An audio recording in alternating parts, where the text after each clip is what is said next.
Por favor. Marcos capítulo 13.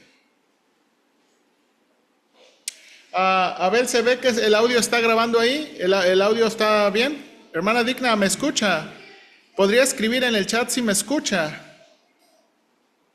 Ok, voy a usar la pantalla. Y nada más voy a leer una partecita y luego voy a regresar al...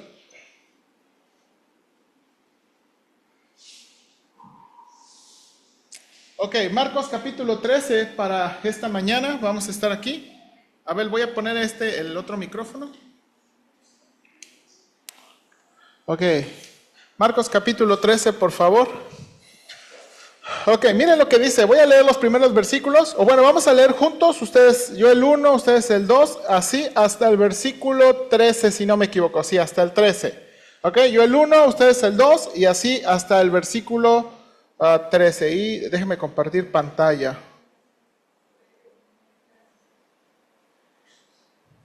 Ok. Marcos 13, del 1 al 13. Ok, yo comienzo. Dice la escritura, saliendo Jesús del templo, le dijo uno de sus discípulos, Maestro, mira qué piedras y qué edificios. Jesús respondiendo le dijo, ¿ves estos grandes edificios? No quedará piedra sobre piedra que no sea derribada. Y se sentó en el monte de los olivos frente al templo.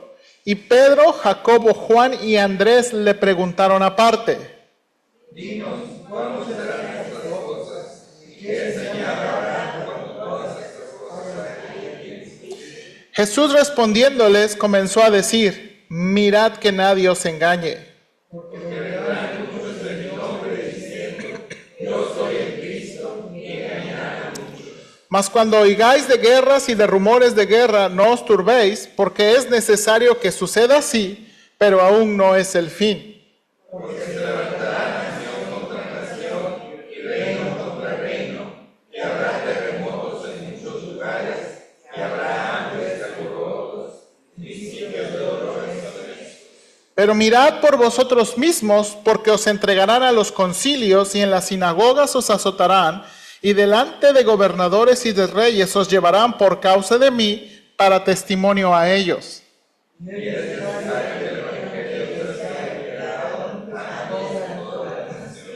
Pero cuando os trajeren para entregaros, no os preocupéis por lo que habéis de decir, ni lo penséis, sino lo que os fuere dado en aquella hora, eso hablad, porque no sois vosotros los que habláis, sino el Espíritu Santo.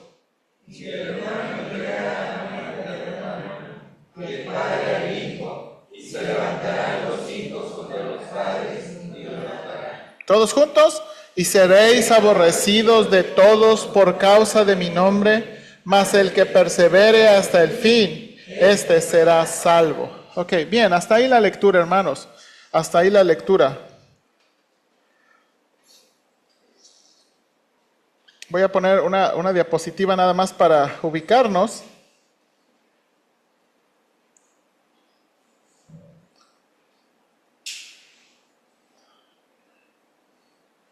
Hola, hermano Yuki, bienvenida. Gusto en verla. Ok, bien, hermanos.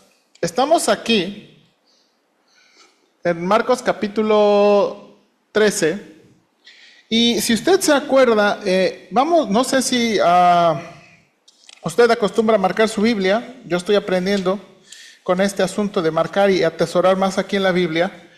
Pero vamos a ver este capítulo 13 y lo que me gustaría mucho en este capítulo 13 es, como dije, es un poquito complejo porque muchas personas comienzan a pensar en el tiempo futuro, pero no a pensar en el contexto. Entonces, hermanos, siempre que interpretamos la Biblia, la interpretamos con el contexto, ¿verdad? Vamos a decir, la regla principal de la interpretación bíblica y la regla de la interpretación de todo, hermanos, es que es el contexto, ¿verdad? Cada declaración que existe tiene un contexto. Entonces, déjame ver, creo que tengo una diapositiva.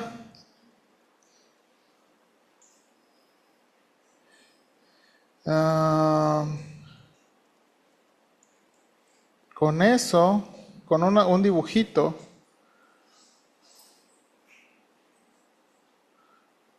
No, bueno, lo que hemos visto a veces es que comenzamos por donde está el capítulo, bueno, la verdad, los versículos anteriores, los versículos posteriores, el capítulo, el libro, el escritor, el testamento y luego toda la Biblia.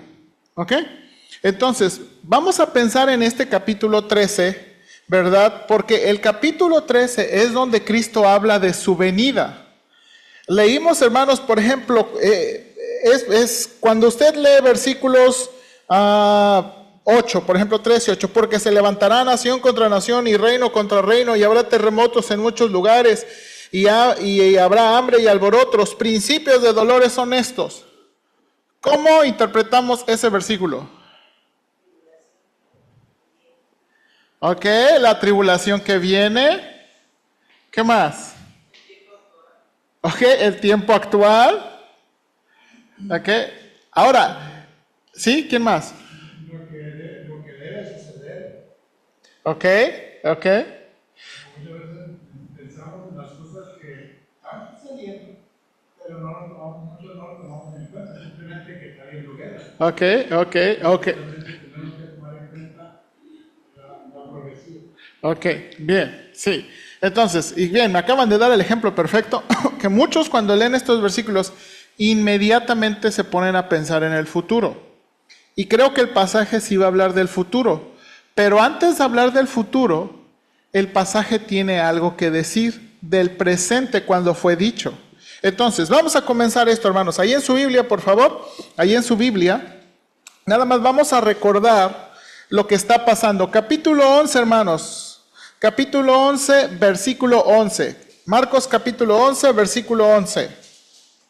Dice Marcos 11, 11. Y entró Jesús en Jerusalén y en el templo, y habiendo mirado alrededor todas las cosas, como yo anochecía, se fue a Betania con los 12. Esa es la entrada triunfal de Jerusalén, ¿se acuerda? Ahora, normalmente, ¿en qué día ubicamos la entrada triunfal de Jerusalén? En domingo, regularmente lo ubicamos ahí, ¿ok? Ahora, Marcos no es el evangelio para que nos dice que es domingo, es otro evangelio, pero vamos a decir que el primer día está entrando a Jerusalén. Y dice aquí nada más, el versículo 11 lo resume todo. Entró al templo, vio todas las cosas y se fue a Betania. Betania estaba cerquita. Luego, versículo 12, al siguiente día, ¿ok? Y luego usted sabe lo que pasa, maldice la higuera y luego corre a todos los que vendían en el templo. Y se acuerda, aquí tengo una foto de cuando estudiamos eso, ¿ok?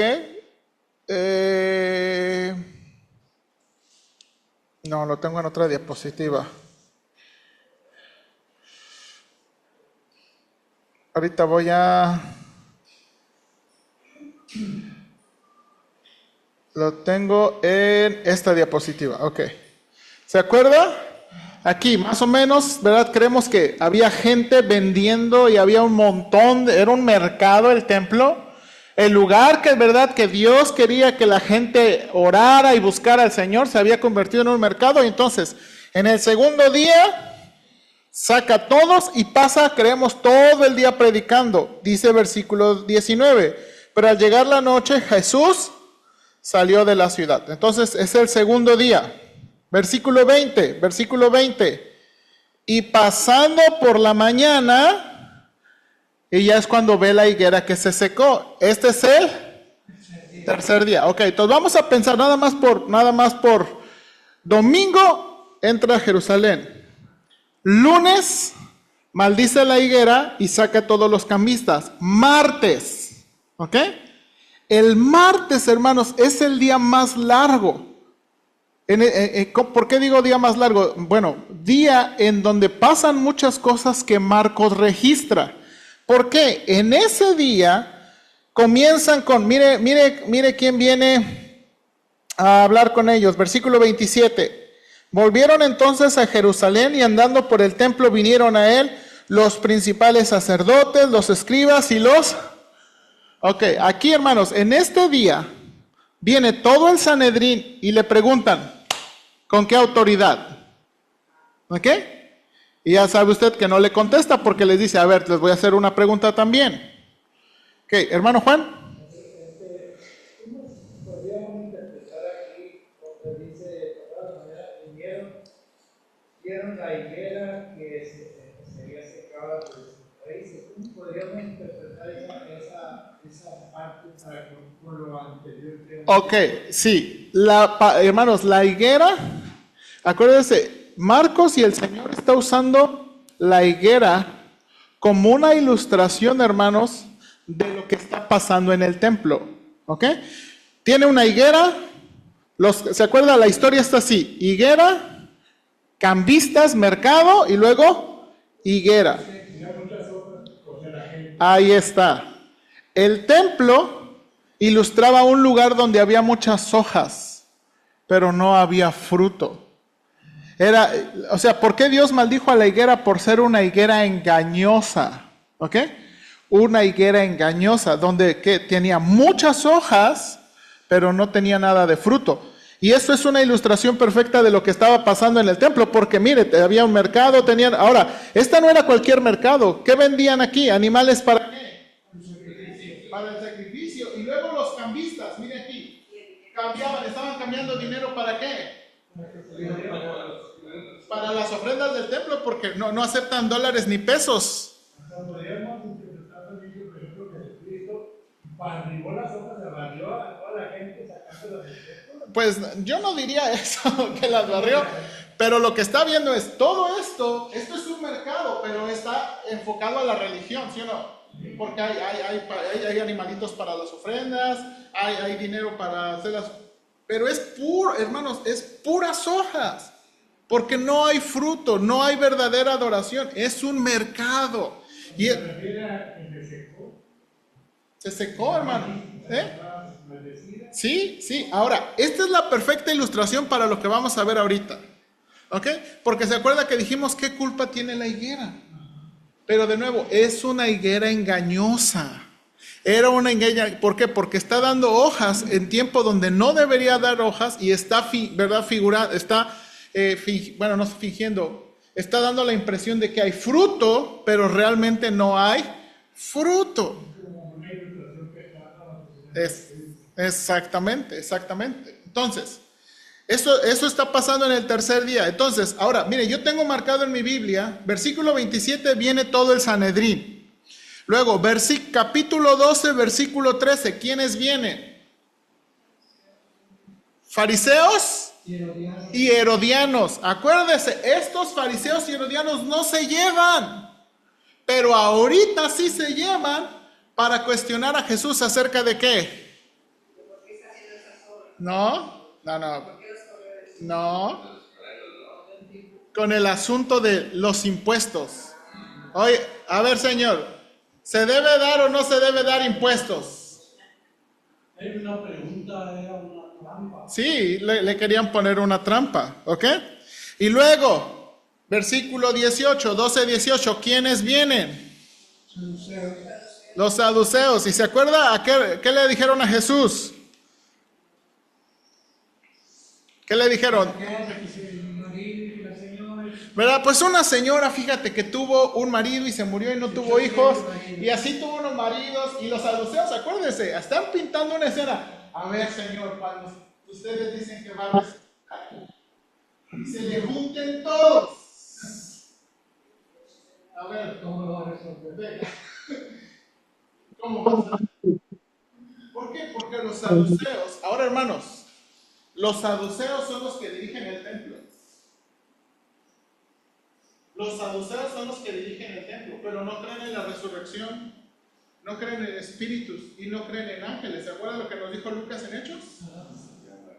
Estos del templo, los saduceos, no creen en eso, no creen en la resurrección y están retando. Y recuérdense que el Señor Jesús lo resolvió bien padre, porque usó un pasaje que explícitamente no dice nada de la resurrección, pero en el contexto todo requiere la resurrección.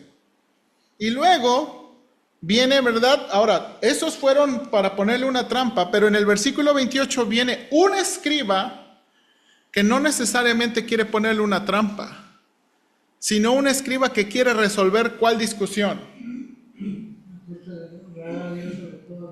¿Pero qué es lo que quiere? ¿Pero qué de los mandamientos quiere discutir?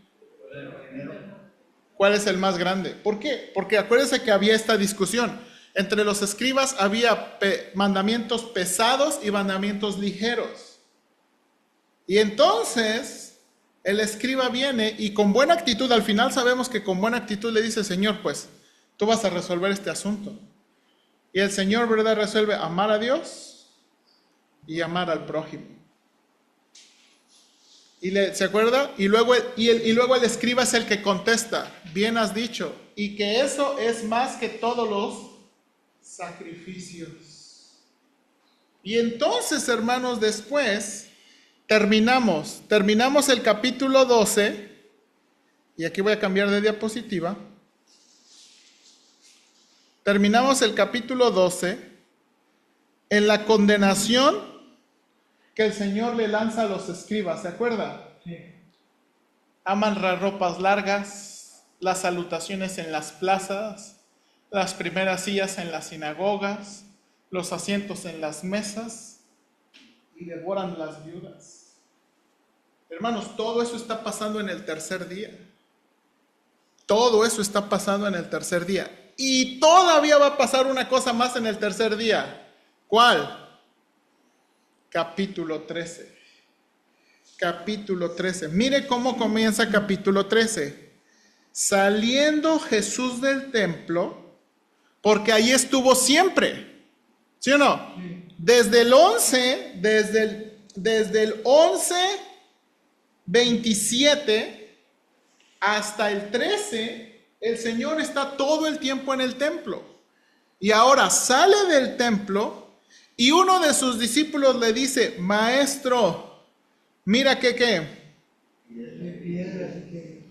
mira qué piedras y qué edificios. Hermanos, uno de sus discípulos le está presumiendo lo que realmente, ¿verdad?, era el templo. Okay. Ahora acuérdense que le llamaban templo a todo esto, porque todo esto era el atrio de los gentiles. Esto solamente los judíos podían participar. En griego se utilizaban dos palabras para referirse. Cuando se referían a todo esto le llamaban hierón, y cuando se referían a esto le llamaban naos. Entonces, uno de los discípulos le está presumiendo piedras y edificios. ¿Por qué? Porque en verdad se usaron piedras muy costosas, muy grandes. Era algo de arquitectura muy bonito, hermanos. El templo realmente era muy, muy bonito. Y vimos videos, ¿verdad?, sobre eso. Era muy, muy bonito. Estaba cubierto con oro. Sí, exactamente. Cuando destruyeron, quemaron, se derritió entre la tierra. Sí. Sí, exactamente. Entonces, y ahora aquí comienza, y ahí es, ahora sí voy a quitar la diapositiva, ahora sí voy a regresar a mi documento. Ahora sí. Maestro, uno le dice, mira qué piedras y qué edificios. Jesús respondiendo le dijo, ¿ves estos grandes edificios? No quedará piedra sobre piedra que no sea derribada. ¿De qué está hablando, hermanos? Ahora, imagínense lo irónico de esto. Todavía ni estaba terminado. Y el Señor ya está diciendo que ¿qué? Que va a ser destruido. Ahora, salió del templo, dice, y se sentó en el monte de los olivos, frente al templo, y Pedro, Jacobo, Juan y Andrés le preguntaron aparte. Aquí está, hermanos, la pregunta. Dinos, ¿cuándo serán estas cosas? ¿Y qué señal habrá cuando todas estas cosas hayan de cumplirse? ¿Qué le está preguntando, hermanos? ¿Qué cuándo va a pasar esto? ¿Pero qué? ¿Cuándo pasar qué? La destrucción del templo. Cuando regrese. No, todavía no, aquí no, a ver. ¿Dónde dice que regrese?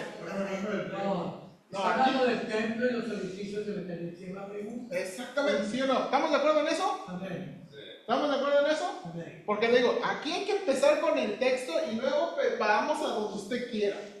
¿Verdad? Apocalipsis y el Antiguo, lo que quiera. Pero hay que empezar aquí. Entonces, ellos se están preguntando cuándo va a ser destruido el templo. Y también quieren saber ¿Qué señal habrá? ¿qué señal? Ahora, hay otras cosas en el contexto, hermanos. Cuando uno estudia más, hay más cosas en la mente de los discípulos cuando leyeron esto, cuando preguntaron esto. Pero todavía no lo quiero mencionar, pero quiero que vayamos.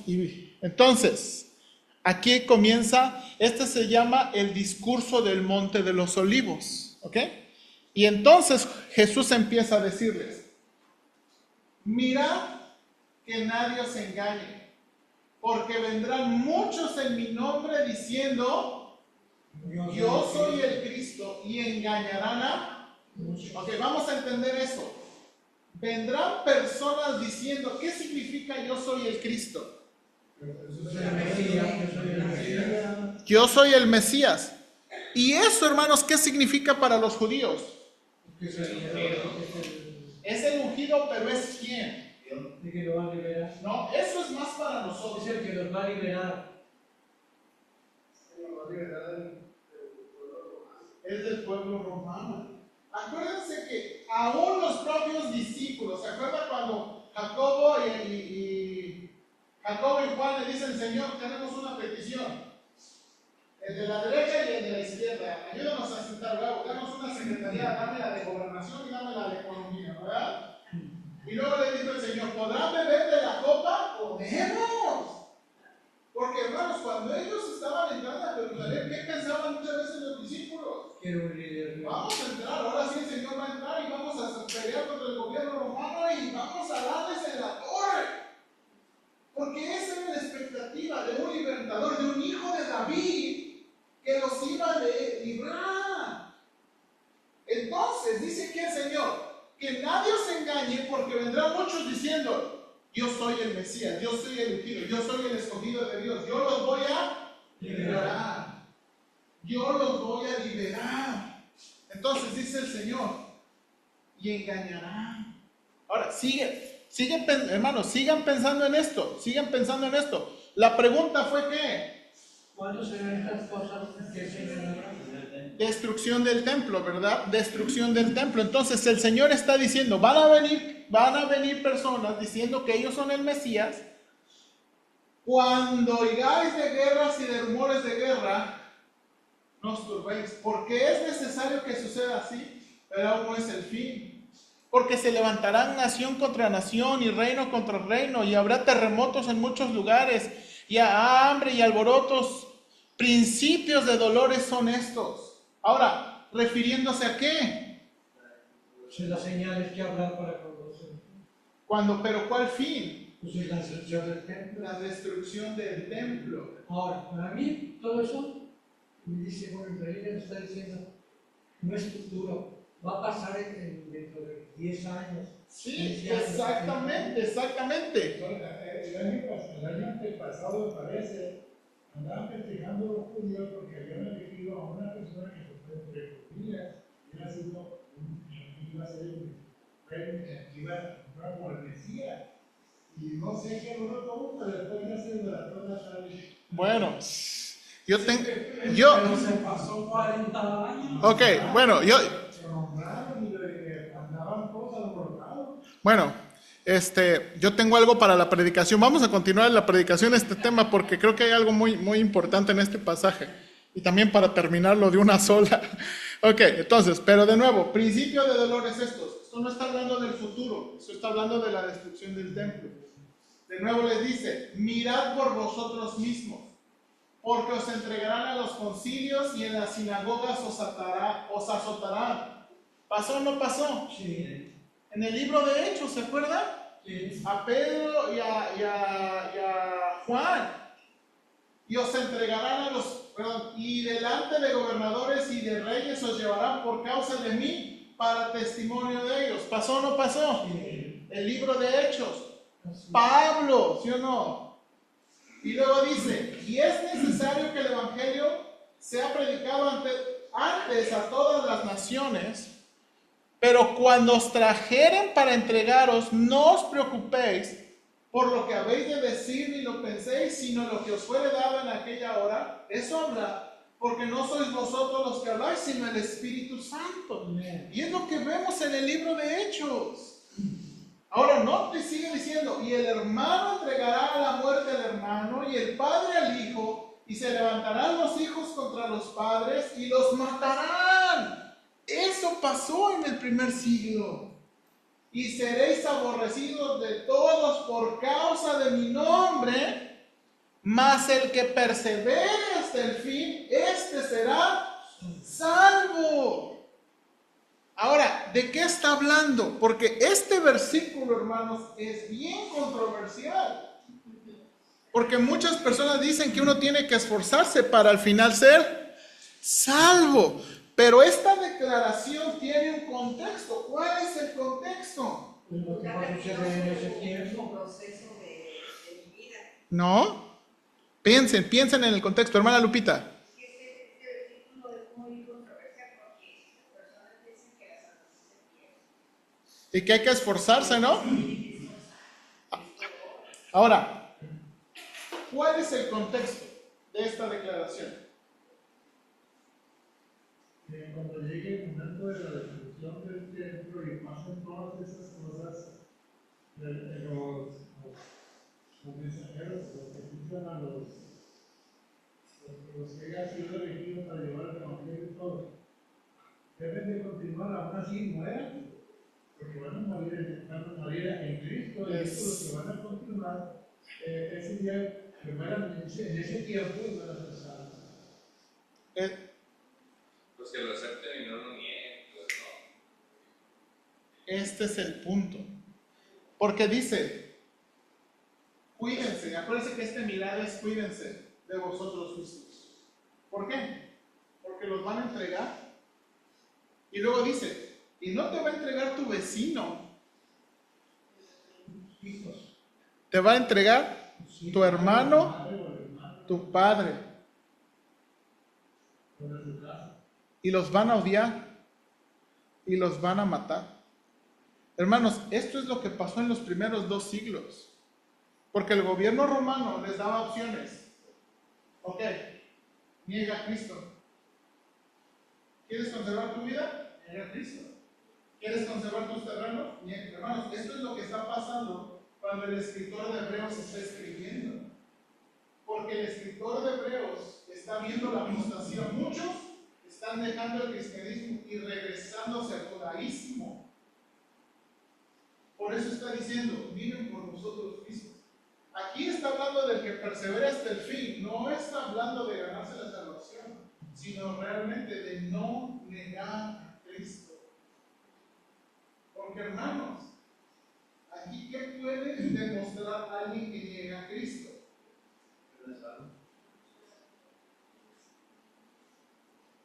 Exactamente. Y hermanos, yo creo que esta es una de las pruebas más difíciles en nuestra vida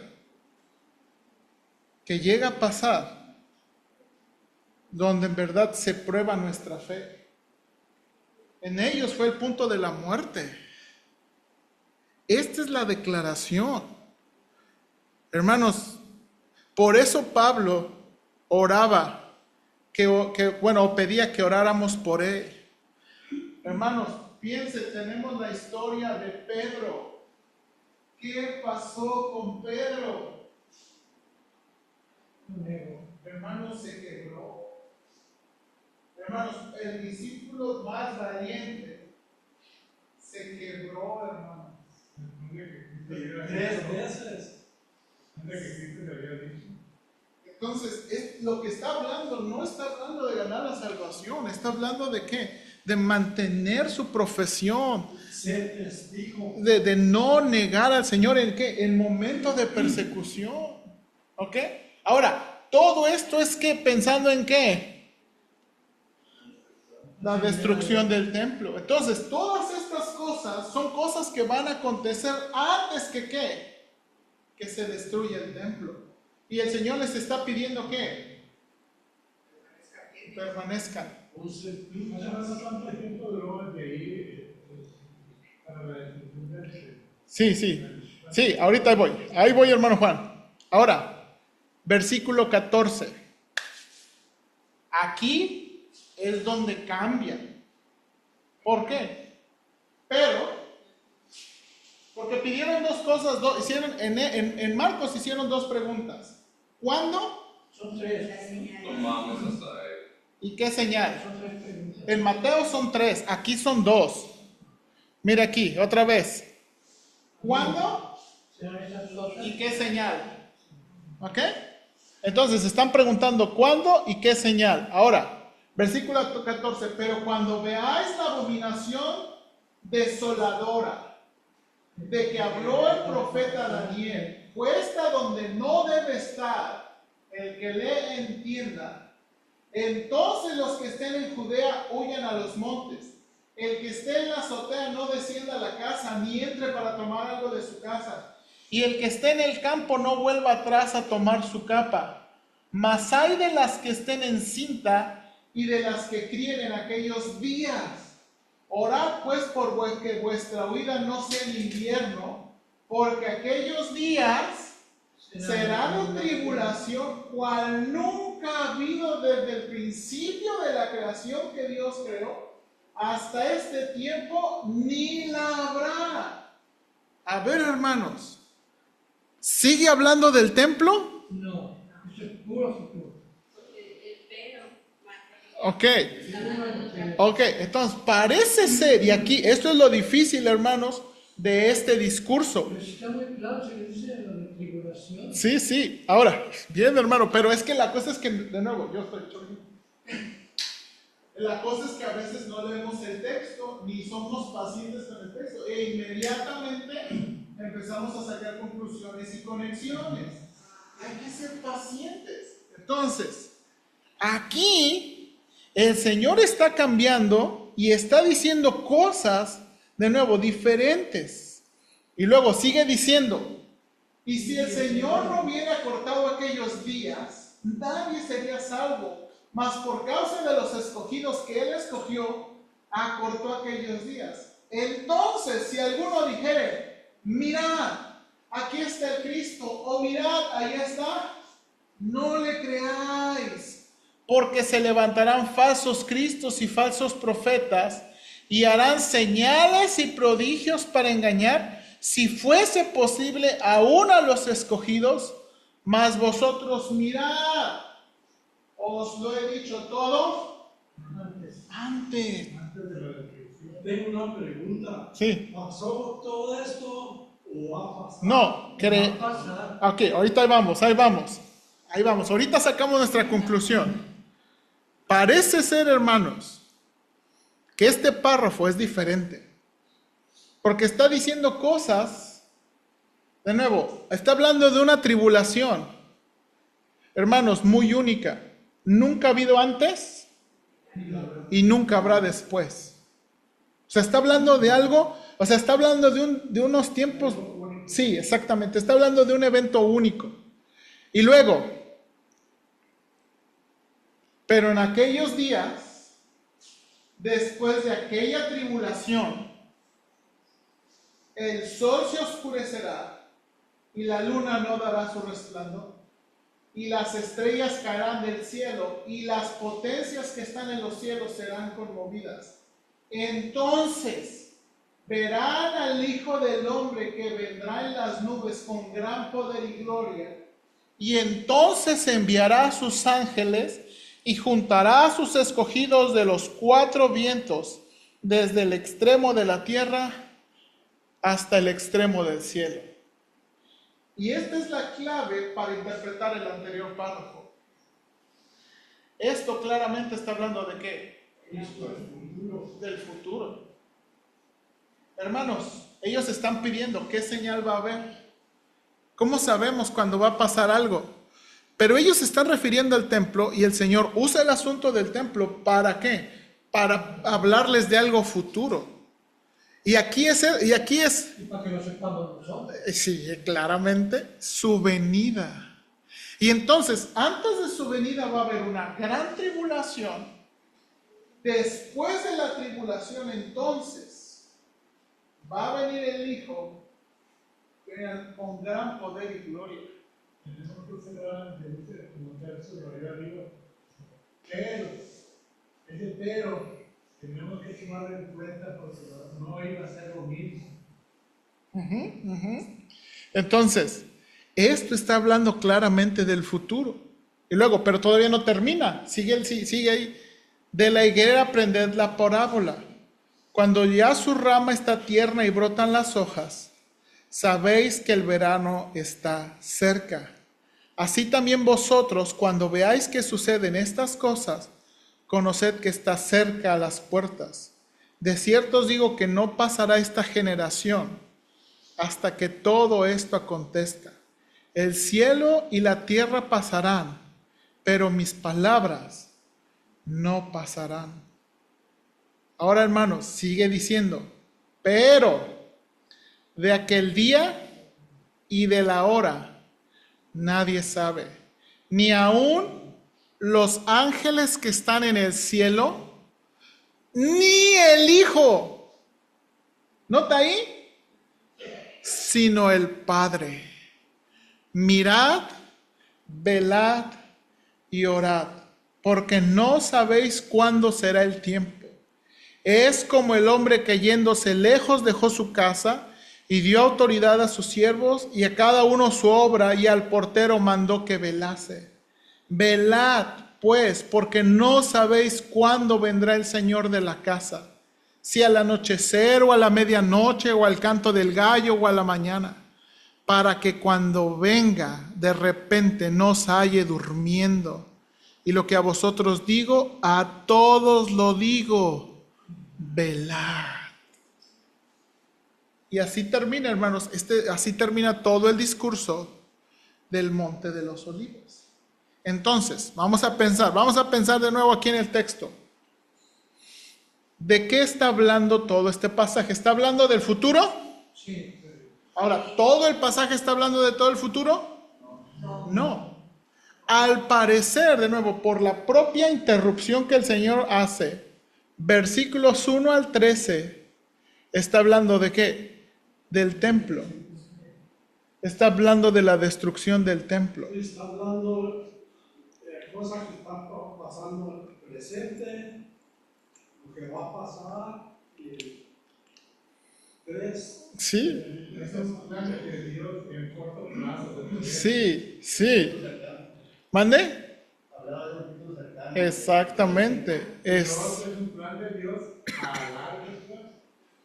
Estamos cerca, no, ya han pasado 2000 años. Ahora, sí. Para mí el velad no tiene otro significado de congregarnos, confesar los pecados, compartir la palabra, evangelizar, discipular. Eso es el velad. Oiga, En cuanto a la muerte, realmente no saben. me está ganando mi sermón. Precisamente, y es de lo que quiero hablar de esto. Sí, es cierto. El velad, hermanos, el velad es estar, hermanos, constantemente pensando que Él puede venir. Estar pensando que Él puede venir. Cuando quiera, hermanos. Cuando quiera. Hoy puede venir. Pero no sabe cuándo va a venir, estaban listos. Exactamente, Pero podemos estar tranquilos si realmente nos congregamos y cumplimos lo que Él quiere que hagamos. Así es. Cuando venga, vamos a estar ocupados, o sea que no nos va a agarrar los prevenidos. ¿Sí? Ok, ahora, entonces estamos viendo que este Monte de los Olivos tiene una mezcla de dos eventos. Ok, este mensaje, el capítulo 13 de Marcos, tiene una mezcla de dos eventos. ¿Cómo podría hablar usted de los dos eventos? A ver, ¿me podrías traer otras dos pilas, AA, porfa? ¿Cuáles son los dos eventos? A ver. Espérame, dele chance a ver que participen los que no les conocemos la voz. Aarón, ¿cuáles son? ¿Cuál crees? Así sencillo. La destrucción del templo y la venida del Señor. La destrucción del templo y la venida del Señor. Ahora, hermanos, ¿por qué están tan relacionados estos eventos? ¿Por qué están tan relacionados estos eventos? Y aquí voy. ¿Por qué, hermanos, había tanta expectativa sobre este asunto de la destrucción del templo? Porque ya lo estaban idolatrando mucho. No tanto. El templo de Cristo era el segundo templo. ¿Va a haber un tercer templo? No, sí o no. Sí, yo creo que sí. Yo creo que sí. Ahora, déjenme, voy a poner aquí en mi pantalla. ¿Se acuerdan? Cuando el Señor corrió, sacó a los cambistas, ahí en Marcos 11, usó dos pasajes. En Marcos 11 dijo, mi casa será llamada casa de oración, ¿para qué? Para todas las naciones. Eso viene de Isaías. Cuando el Señor los corrió, lo que el Señor le estaba diciendo, esta casa es para todos, y por eso habría un atrio de gentiles. Hermanos, si usted y yo hubiéramos vivido en ese tiempo, solamente hubiéramos podido llegar al atrio de los gentiles, ni siquiera podíamos entrar a la parte interna. Pero ya llegar ahí y orar al Señor era algo glorioso. Pero el Señor le estaba diciendo, mi templo va a ser para todos, aún para los gentiles. Y luego utilizó, pero ustedes la han hecho ¿qué? Cueva de ladrones. Y eso viene de Jeremías 7. Le voy a enseñar aquí en la pantalla. Ahora, ¿por qué es interesante? Esta es la nueva, voy a leerlo en la Nueva Traducción Viviente. Mire el contexto de ese pasaje. El Señor le dio otro mensaje a Jeremías diciendo, vete a la entrada del templo y dale el siguiente mensaje al pueblo. Oh Judá, escuche este mensaje del Señor. Escúchenlo todos ustedes que aquí adoran al Señor. Esto dice el Señor de los ejércitos celestiales, Dios de Israel. Incluso ahora, si abandonan sus malos caminos, les permitiré quedarse en su propia tierra. Pero no se dejen de engañar porque los que les prometen seguridad, simplemente porque aquí está el templo del Señor. Ellos repiten, el templo del Señor está aquí, el templo del Señor está aquí. Pero seré misericordioso únicamente si abandonan sus malos pensamientos y sus malas acciones y comienzan a tratarse el uno al otro con justicia. Si dejan de explotar a los extranjeros, a los huérfanos y a las viudas, si dejan de asesinar y dejan de dañarse ustedes mismos a rendir culto a los ídolos, entonces les permitiré quedarse en esta tierra que les di a sus antepasados siempre. No se dejen engañar ni crean que nunca tendrán que sufrir porque el templo está aquí. Es una mentira. ¿De verdad piensan que pueden robar, matar, cometer adulterio, mentir y quemar incienso a Baal y a los otros nuevos dioses que tienen, y luego venir y presentarse delante de mí en mi templo a repetir, estamos a salvo, solo para irse a cometer nuevamente todas las mismas maldades? ¿No reconocen ustedes mismos que este templo que lleva mi nombre se ha convertido en una cueva de ladrones? Les aseguro que veo todo el mal que ocurre allí. Yo, el Señor, he hablado. Hermanos, el Señor no usó este pasaje nada más por usarlo. Porque cuando Nabucodonosor destruyó el templo, esto es lo que pasó. Los sacerdotes decían, Dios no nos va a hacer nada. El Señor no nos va. ¿Por qué? Porque está el templo. Y Dios lo destruyó. Ezequiel, ¿se acuerda? Ezequiel tiene esas imágenes bien difíciles, hermanos, de entender, cuando dice que la gloria de Dios se retiró del templo. Bueno, lo destruyeron. Regresó, ¿verdad? ¿Se acuerda? Regresó Zorobabel, ¿verdad?, a construir el templo. Se construyó otra vez el templo. Nehemías construyó las paredes y ese templo de nuevo volvió a tener varios conflictos. En los 400 años, hermanos, que le llamamos de silencio, o en el periodo entre los testamentos, Israel fue atacada por los griegos. Y en ese tiempo, hermanos, pasó que Antíoco Epífanes, hermanos, sacrificó una marrana en el templo de los judíos. Y puso, hermanos, a Zeus en el templo de los judíos. Fue, hermanos, cuando se levantaron esas famosas revueltas de los macabeos.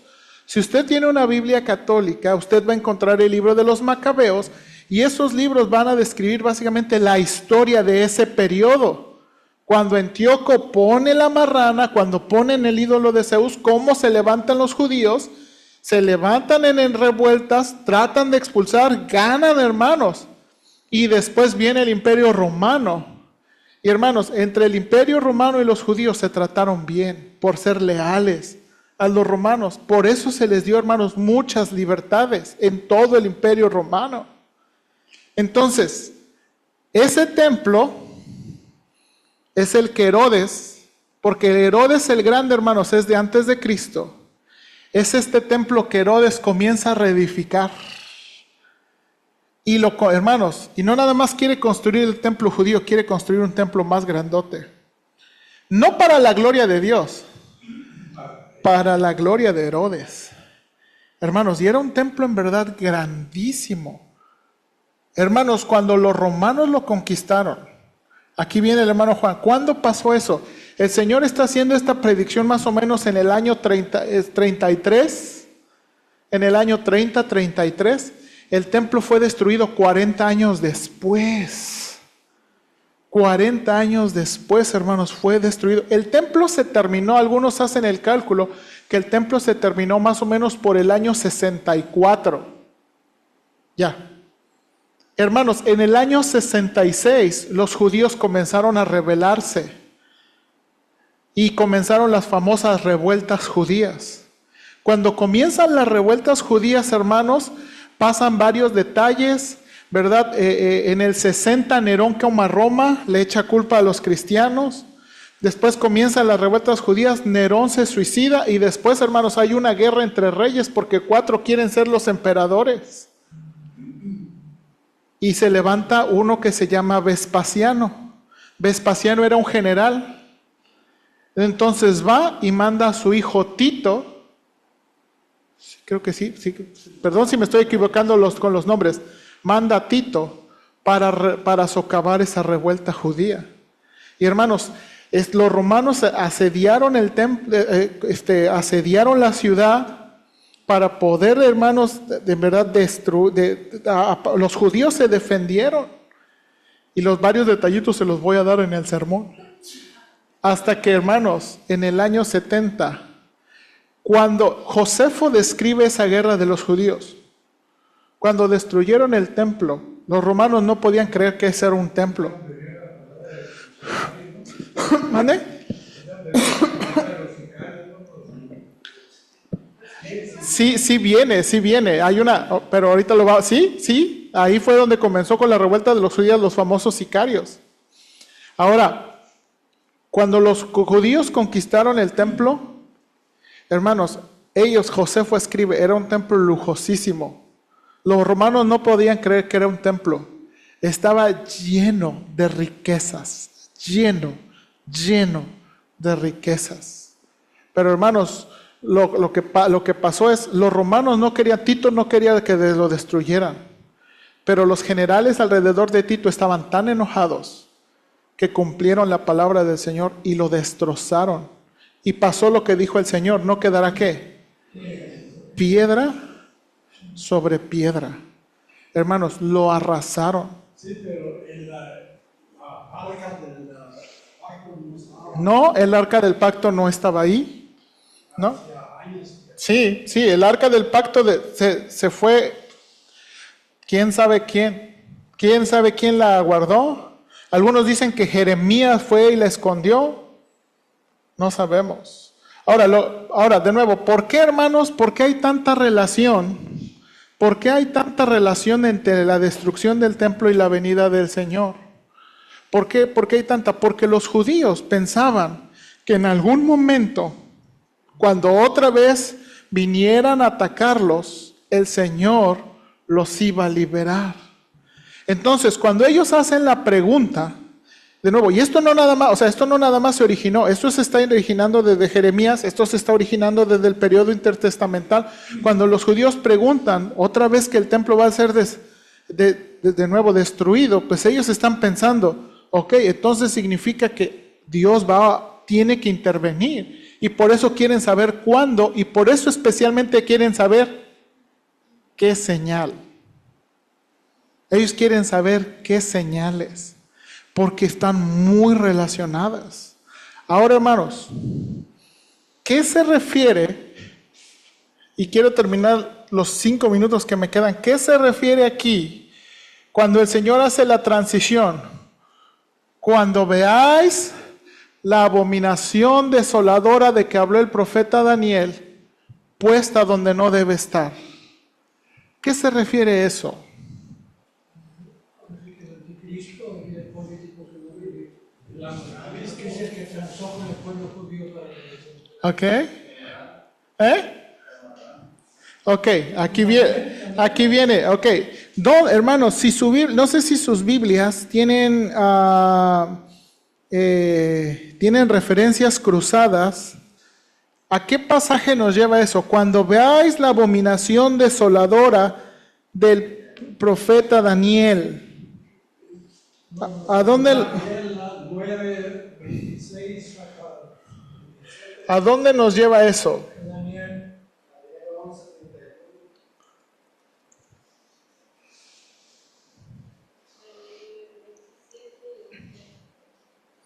Porque es una de las revelaciones.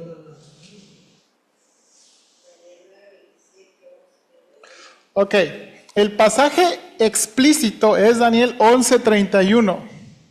Ok, lo voy a leer aquí en Reina Valera. Dice Daniel 11:31, y se levantarán de su parte tropas que profanarán el santuario y la fortaleza, y quitarán el continuo sacrificio, y pondrán la abominación desoladora. ¿Ok? Ese es el pasaje que se está refiriendo Daniel. Ahora, hermanos, esto tiene un contexto. ¿Ok? Esto tiene un contexto. Voy a leerlo. Voy a leer desde el versículo 29.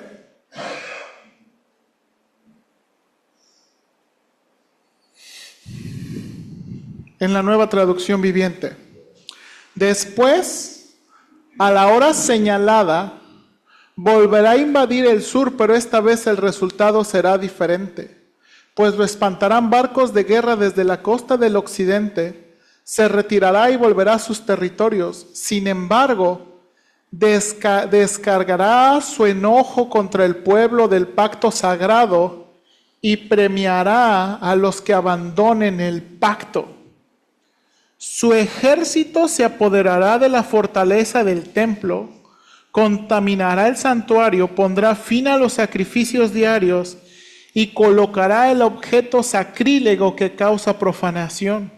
Capturará con adulaciones a quienes desobedecen el pacto. Sin embargo, el pueblo que conoce a su Dios se mantendrá fuerte y lo resistirá. Muchos piensan, hermanos, yo creo que tiene alguna relación, que eso pasó cuando Antíoco sacrificó la marrana y los macabeos se levantaron, pero creo que habla algo más. Y de nuevo, creo que la clave está en el contexto. ¿Okay? Sigue diciendo, los líderes sabios instruirán a muchos, pero esos maestros morirán por fuego y espada y los encarcelarán y les robarán.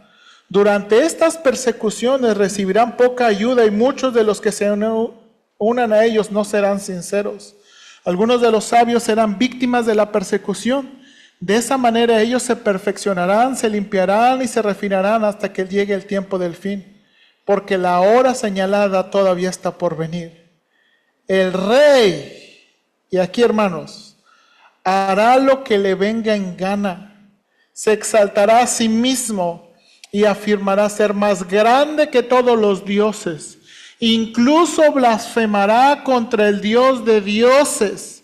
El éxito lo acompañará, pero solo hasta que se cumpla el tiempo de la ira, pues lo que se ha establecido, sin lugar a dudas, ocurrirá.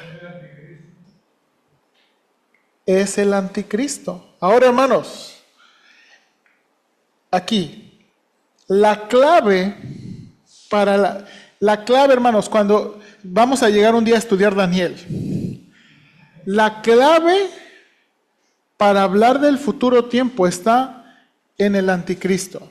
Él es el personaje importante para la venida del Señor. Él es el personaje. Ahora, ¿cómo lo sé? ¿Cómo lo sé? Miren segunda de Tesalonicenses. Yo lo voy a poner aquí en la Nueva Traducción Viviente. En segunda de Tesalonicenses.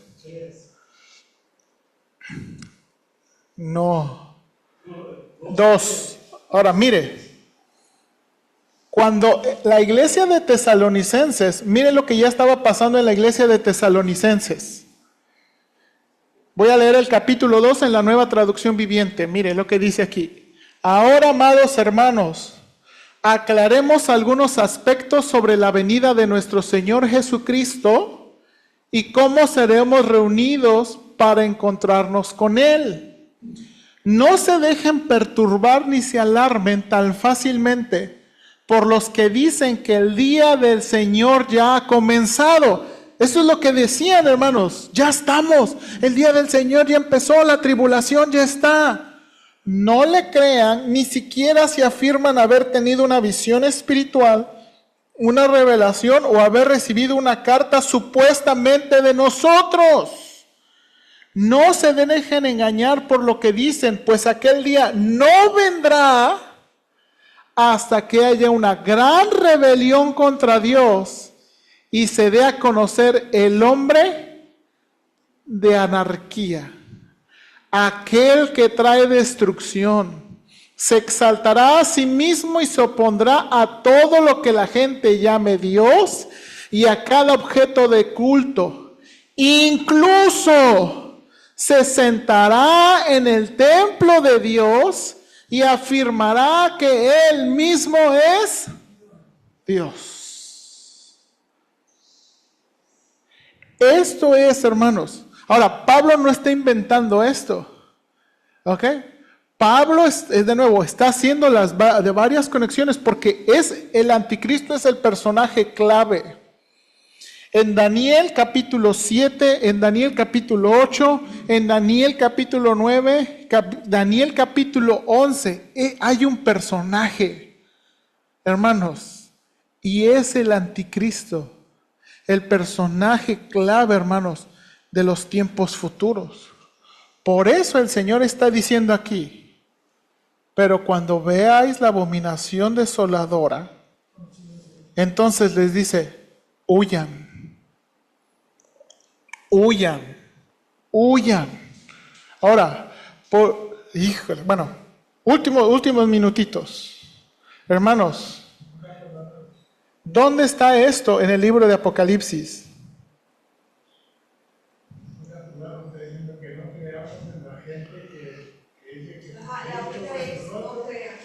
Que siempre estemos orando, esperando la venida del Señor.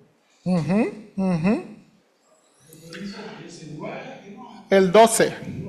Apocalipsis capítulo 12. Hermanos, Apocalipsis capítulo 12 es un pasaje simbólico, porque él mismo dice que es un pasaje simbólico, donde hay una mujer vestida de sol. ¿De quién está hablando? ¿Quién es esta mujer? La clave está en el hijo que dio a luz, que es el Mesías. Está hablando de la nación de Israel. Y luego, hermanos, dice, y a la mujer huyó al desierto donde Dios había preparado un lugar para que la cuidara durante 1260 días. ¿Ok? Y luego dice aquí que Miguel y sus ángeles lucharon contra el Satanás y sus ángeles. Y luego, hermanos, aquí está la expulsión definitiva de Satanás del cielo, hermanos. Este pasaje de Apocalipsis 12 tiene la expulsión definitiva. Hermanos, Satanás todavía tiene acceso al cielo. ¿Sabemos eso por qué libro? Job. Pero aquí, hermanos, en Apocalipsis capítulo 12, Satanás es arrojado definitivamente a la tierra. Y mire lo que dice aquí.